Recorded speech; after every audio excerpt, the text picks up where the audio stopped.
আচ্ছা, এটা আমি আমি লুকিং ইনটু দিস। এটা এই বোর্ড প্রেসিডেন্টের কথা বলবো, আর কেউ কথা বলবে না আজকে। আচ্ছা, নয়েজ হবে না, ঠিক আছে। এটা খুব অত বড় হবে না এটা।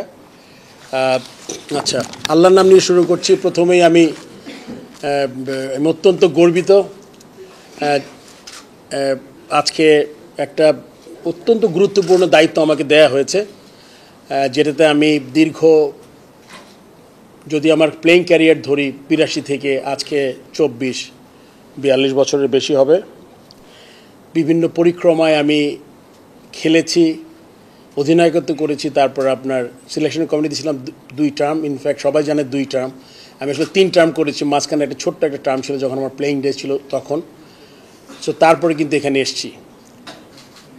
আমরা সবাই জানি যে আমাদের বাংলাদেশের মতো পটেনশিয়াল একটা দেশের আমরা কিন্তু যতটুকু করার কথা ছিল আমরা অতটুকু করতে পারিনি। কিন্তু এটা বলার সাথে সাথে এটাও বলতে চাচ্ছি আমি যে আমাদের কিন্তু সাফল্য একদম কম না।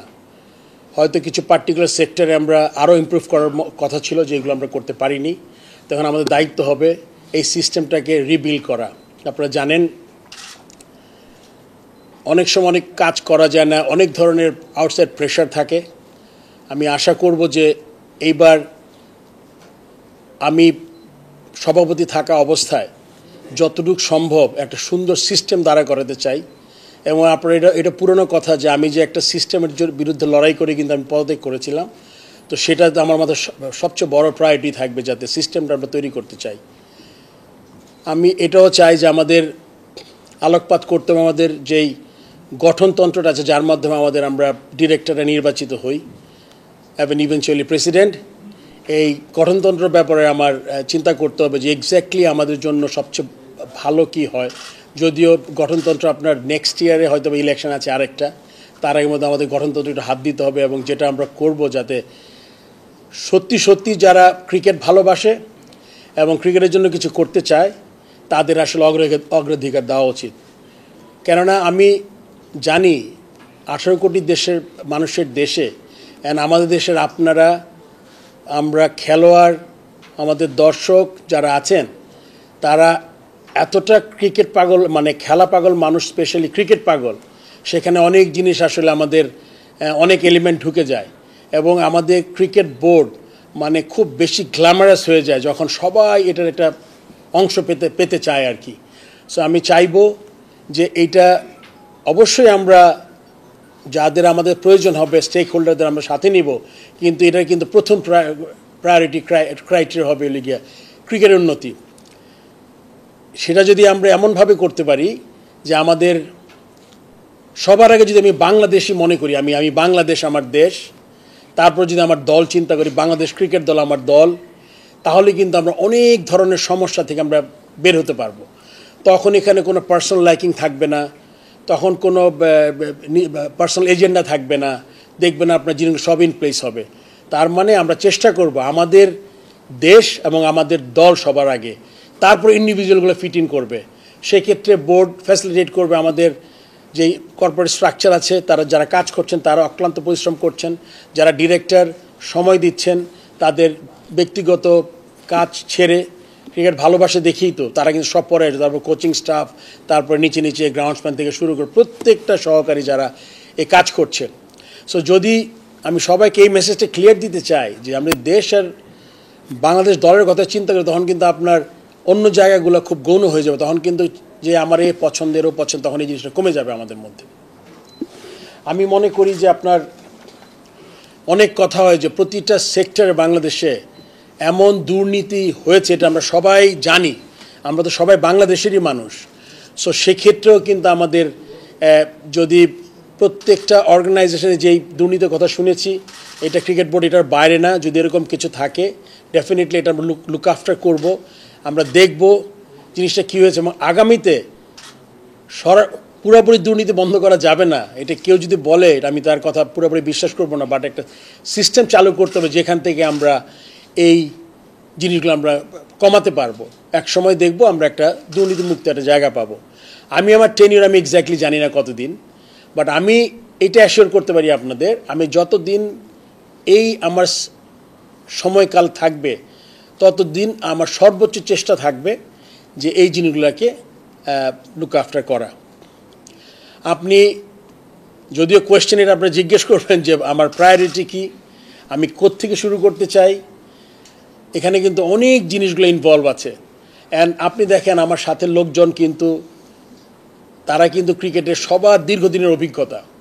কেউ আছে ঠিকমতো কাজ করতে পারেনি, কেউ কাজ করার স্পৃহা কম ছিল। আমি আশা করব যারা কাজ করার যাদের আগ্রহ কম তাদের আসলে শুধুমাত্র বোর্ডে থেকে বোর্ডের ডিরেক্টর এইটা আসলে এই পরিচয়ে পরিচিত হওয়ার জন্য এটা গর্ব করার মতো কিছু হবে না। সো আমি তাদের কাছ থেকে আশা করব তারা প্রত্যেকে অত্যন্ত কেপেবল, তারা যদি একটু চেষ্টা করে সময় দেয় আমার মনে হয় একটা ভালো একটা জায়গা আমরা যেতে পারবো। 250-টিরও বেশি ডিজাইন অপশন নিয়ে ওয়ালটন স্মার্ট ফ্রিজ, বোঝে আপনার প্রয়োজন। তারপরে আমরা সবাই জানি আপনার প্রচুর এই যে আজকে আমাদের কত 100-র মতো আপনারা হবেন যারা প্রচুর লেখালেখি করেছেন। অ্যান্ড এখন মাঝে মাঝে আমাকে যখন টিভিতে ডাকা হয় আমি তখন মনে করি যে টিভিতে যে যাচ্ছি আমি 2-1টা হয়তো টক শো শুনে ফেলছি, দেখি যে আমার কথার সাথে তাদের কথা খুব বেশি পার্থক্য নাই। হয়তো বা আমি একটু ফাইনার পয়েন্টস আছে আমার, যেহেতু আমি গেমটা খেলেছি 22 বছর, সিলেকশন কমিটির চেয়ারম্যান ছিলাম প্রায় 7-8 বছর। সো ওই দিক থেকে হয়তো একটু এজ পাবো, বাট আপনারা কিন্তু সবাই এখন খুব ভালো জানি। আপনাদের দায়িত্ব হলো গিয়ে যেমন ছোট ব্যাপারটাকে অনেক বড় করে দেখার দরকার নেই, আর অনেক ছোট ব্যাপারটাকে যেমন অনেক ফুলে ফাঁপিয়ে কিছু করার দরকার নাই। আবার সমালোচনাও যাতে আমরা একটা যতটুকু পারি, আপনি সবাই পারবেন না, বাট যারা পারি, যারা অনেক দিন ধরে আছি তারা কিন্তু চেষ্টা করবেন যে আপনাদের কলম দিয়ে হোক, যখন ইন্টারভিউ করবেন, যখন টক শো করবেন, তখন যাতে আপনারা যেই পয়েন্টগুলো খুব জরুরি আমাদের দেশের ক্রিকেটের জন্য গুরুত্বপূর্ণ ওগুলোতে এমফেসিস দিয়ে ওগুলো আপনি চেষ্টা করবেন হাইলাইট করার জন্য। এটা আমার অনুরোধ থাকবে আপনাদের কাছে। তারপরে আমি অভিনন্দন জানাচ্ছি, আমার সাথে এই বোর্ডে আমরা 2 জন ঢুকেছি। ফাহিম ভাই দীর্ঘদিনের তার ক্রিকেটের অভিজ্ঞতা আছে, সে মেম্বার হিসেবে ঢুকেছে। আমাকে তো আলটিমেটলি প্রথম ডিরেক্টর হয়েছি, তারপর আমি প্রেসিডেন্ট আমাকে মনোনীত করেছে বোর্ডের যারা আছেন। সেই জন্য তাদেরকে ধন্যবাদ জানাচ্ছি। আমাদের ম্যাক্সিমাম জিনিস হবে কাজের মাধ্যমে প্রমাণ করা। আমি আপনাকে মুখে বললাম, অনেক কিছু স্বপ্ন দেখালাম, বাট আপনি যখন দেখতে যাবেন তখন দেখবেন যে আসলে যেই কথাগুলো আমি বলছি ওটার খুব কাছাকাছি কিছু আমি করতে পারছি না। এই জন্য আমাদের কথা কমিয়ে দিয়ে আমাদের কাজে যেই জায়গাগুলো খুব গুরুত্বপূর্ণ ক্রিকেট আমাদের ইমপ্রুভমেন্টের জন্য, আমাদের ওই জায়গাগুলোতে আমাদের একদম প্রায়োরিটি বেসিসে আপনি অনেকগুলো ফিল্ড আছে আমাদের ভালো করার। আমরা প্রথমেই মাইক্রো ম্যানেজমেন্টে যাব না, আমরা একদম যেগুলো খুব ইম্পর্টেন্ট সেক্টর, যেমন আপনি ন্যাশনাল টিমের খেলা বাদ দিতে পারবেন না যে আমি ন্যাশনাল বাদ দিলাম অন্য কিছু করি, এটা হবে না। ন্যাশনাল টিমের আমার প্রায়োরিটি তো থাকবেই। At the same time game development, HP, তারপর আপনার যেই জিনিসগুলো আছে ফ্যাসিলিটিস, তারপর আপনার ওইদিকে গ্রাউন্ডস, এই জিনিসগুলো যে 4-5টা আছে যেটা হলো গিয়ে ক্রিকেটের ইমপ্রুভমেন্টের জন্য অত্যন্ত গুরুত্বপূর্ণ, এই জায়গাগুলোতে আমাদের ফোকাস করতে হবে। সো দ্যাট আমরা যাতে আজকে এখানে বসে যাতে 3-4 বছর পরও যাতে আমাদের সেম কথা বলতে না হয়।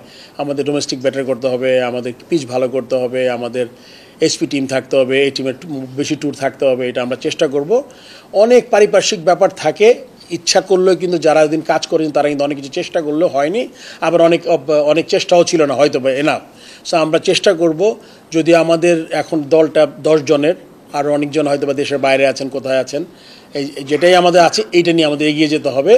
এই জন্য এর থেকে আপনাদের সহযোগিতা খুব জরুরি আমি মনে করি।